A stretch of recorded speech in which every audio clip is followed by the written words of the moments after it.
Hey guys, in this video we will be discussing left-sided and right-sided limits. We will look at problems first graphically and then analytically. In my first video I said that the limit of a function is basically the y value of the function as you get closer and closer to the x that you're interested in looking at. I also said to separate the page into left and right sides at the x. This will make it very easy to identify the left-sided limits and the right-sided limits. A limit exists only when the left and the right side of the x approach the same y value. It must be approaching the same value. If it goes off to two different values, then the limit does not exist at that x. But even though the limit may not exist, that does not mean that the left side and the right side limit doesn't exist. So let's take a look at this first graph that I borrowed from some university. All right, so let's take a look at letter A here. In letter A, they want to know what f of 0 is. Instead of limits, we're asking for what is the value of 0. That's that black dot at 0. So right now, we notice that if we go to x equals 0, which is basically right here, there is no black dot. And that means that the limit does not exist, and you can denote it as dne, which they told you in this directions. Okay? Next, f of 2.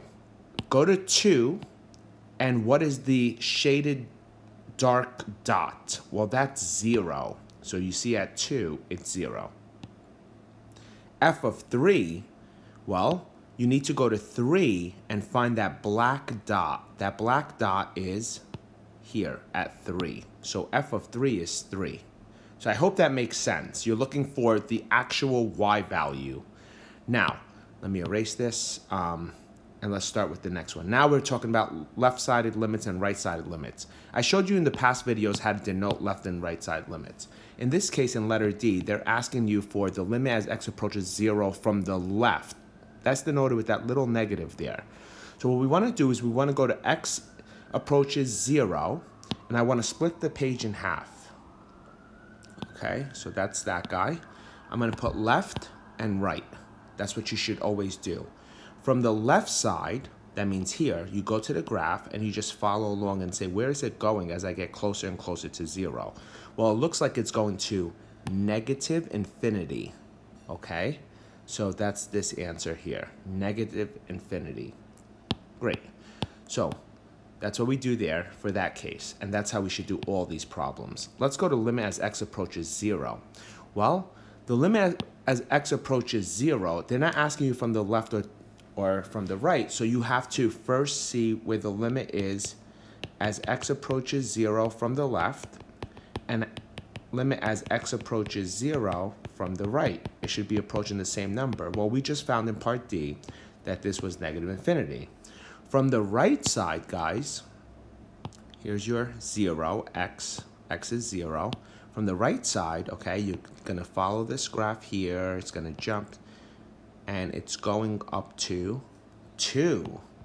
These two numbers do not match.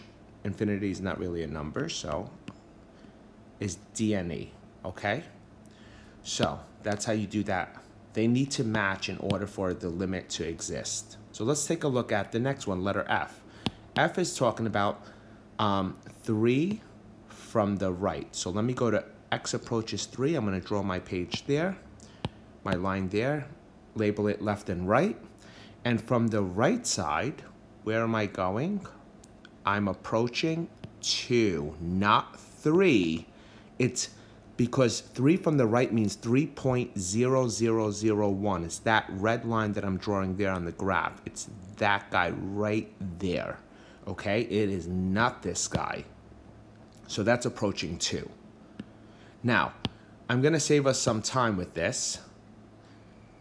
It's asking you for x approaches 3. I'm not going to do all the notations. Where is it going from the left side? From the left side, it goes to 1. From the right side, it goes to 2.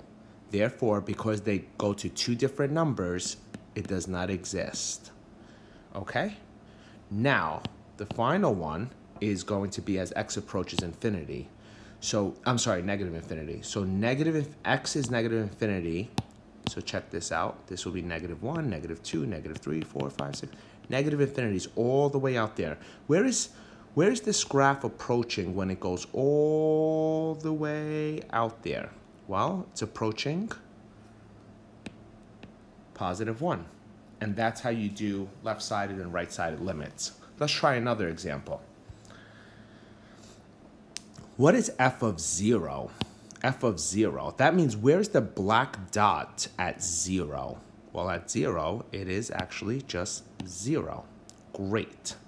What is f of 2? Where's the black dot at 2? There is none. It's a vertical asymptote, so that means it does not exist. There's no black dot. Where's the black dot at 3? What's f of 3? That's that guy. That's the black dot, and it's 0. Okay? What is the limit as x approaches -1? All right. So check this out. They're not asking you for the left or from the right, but the definition of a limit is basically what y value are we approaching from the left side and the right side, and it must match. So x approaches -1 from the left side. So I just want to be consistent. I know you guys probably already picked this up, but it's good to see. From the left side, I'm going up to +infinity. My y is going to be a really large number. +infinity. From the left side, you just follow your graphs. It goes to -infinity. So because they're going to two different places, does not exist. I hope that makes sense. Great. So now, let's try the next one. Where's the limit as x approaches 0? Well,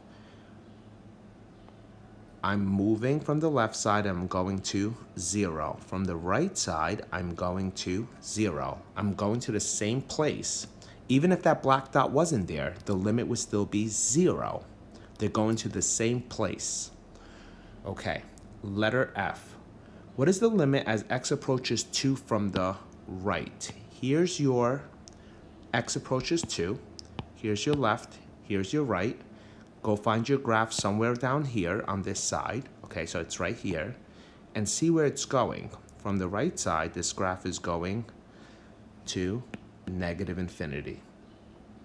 Now, final one, okay, is what is the limit as x approaches +infinity? So here's 1, 2, 3, 4, 5, 6. +infinity is all the way out here. So where's this graph going when it gets a really high x value? Well, it looks like it's going to level out at 1.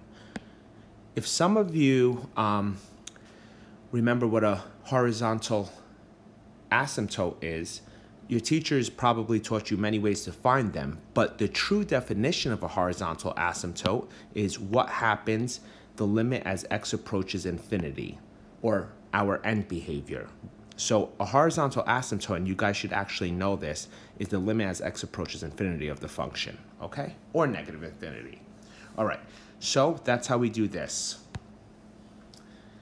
Let's take a look at this, and let's see what we have here, okay? I have this graph over here. I just made it up. This is what this graph looks like. If you put any number, that's above the value 1, it's gonna equal to 1. If you put any number below the value 1, it will give you -1, okay? So let's see the interesting part of this. The interesting part is what happens as x approaches 1 from the left. So I'm just going to go like this. Here's 1, right there. I'm going to break up the page into left side, right side. And then from the left side, I have to find this graph. And that's this guy right here. It's approaching -1. What happens as the limit as x approaches 1 from the right? I'm coming from this side, right there. So that's +1. These two numbers do not match, therefore it does not exist. You can also see graphically how it jumps, okay? So that's how we do that.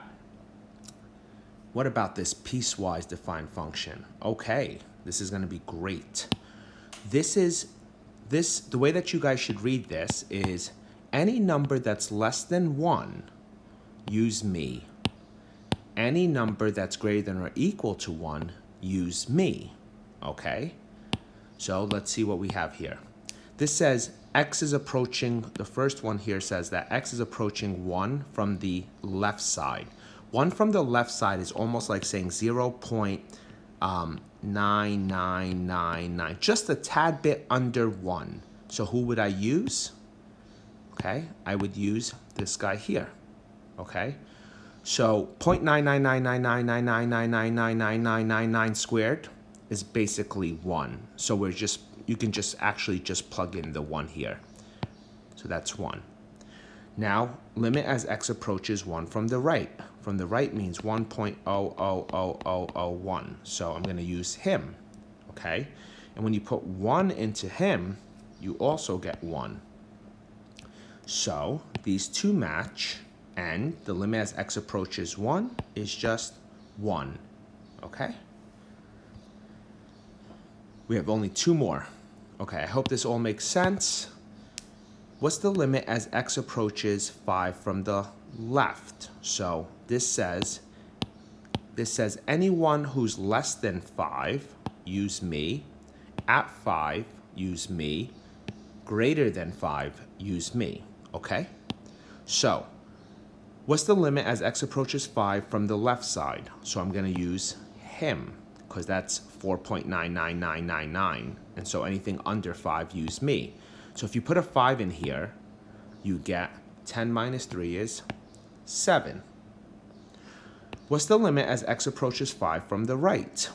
Well, using 5 from the right, I have to use him, because 5 from the right means 5.00001. So a guy who's bigger than 5. So he says for x bigger than 5. So when you put 5 in here, it also approaches 7. Since the limit from the left equals the limit from the right, then the limit at x approaches 5 is also 7. Now here's a great question. What is f of 5?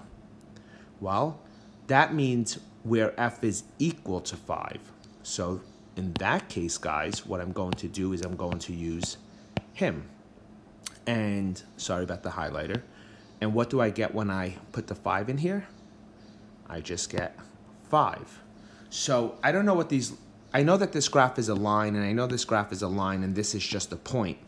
And if you go to graph it and you go to 5, you're going to have this dark side 5. But these two graphs are going to be approaching, so this is 5. These two graphs will be approaching 7 with a hole.